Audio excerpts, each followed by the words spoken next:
Hello everyone, good morning সকলকে। তোমরা সকলে কেমন আছো? আশা করছি সকলেই সুস্থ আছো, ভালো আছো।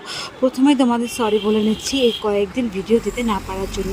গতকাল রাতে কিন্তু বেশ ভালো বৃষ্টি হয়েছে। বৃষ্টির ছেটেফোঁটা কিন্তু এখনও গাছের পাতার গায়ে লেগে আছে।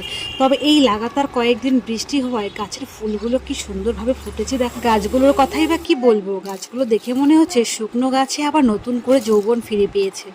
এই দিকে দেখো কত বাজার, দেখে অবাক হচ্ছে তো, এত বাজার একসাথে কেন? সাধারণত আমাদের একসঙ্গে এত বাজার হয়ই না, তাই বললেই চলে। গতকাল গিয়েছিল মা বাজারে, সেখান থেকে এত বাজার এনেছে। কি নেই আজকের বাজারে? লঙ্কা, পেঁয়াজ, রসুন, কচুর লতি, তাতে টাটকা টাটকা নানান রকমের সবজি। এই যেমন ধরো পটল, আলু, ঝিঙে, টমেটো, তারপর উচ্ছে, তার সাথে জালি কুমড়ো, টাটকা লেবু, সাথে কাঁচা আম, আরও কত কি। চলো এবারে ঝটফট সংসারের কাজে লেগে যাওয়া যাক। এই যেমন ধরো না, সকাল হলেই কাপড় কাচা, তারপর চলে যাওয়া রান্নাঘরে।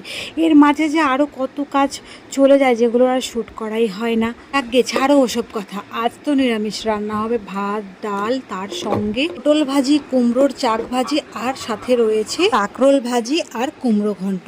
যেন কথা কি নিয়ে এইটুকু রান্নাবান্না করতে করতেই আমি পুরো হিমশিম খেয়ে যাই। তাই একদম সিম্পল রান্না বান্না। অন্যদিকে কথার খিচুড়িও বসিয়ে দিয়েছিলাম, আর গতকালকের কিছু ভাত রয়ে গেছিলো, সেগুলোই নিয়ে বসেছি এবার খাবো বলে। আর এর মাঝে আমি স্নান করেছি, পুজো করেছি, তার সাথে মেয়েকে স্নান করিয়েছি, আর এই সুন্দরভাবে সাজিয়ে দিয়েছি।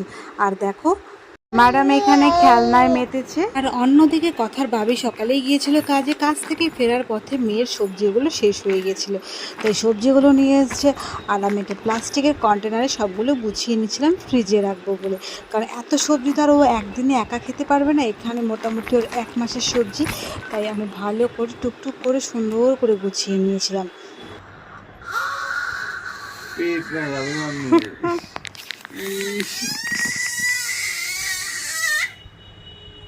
ও ঘুম দেয়, মাম্মি ঘুম দেয়।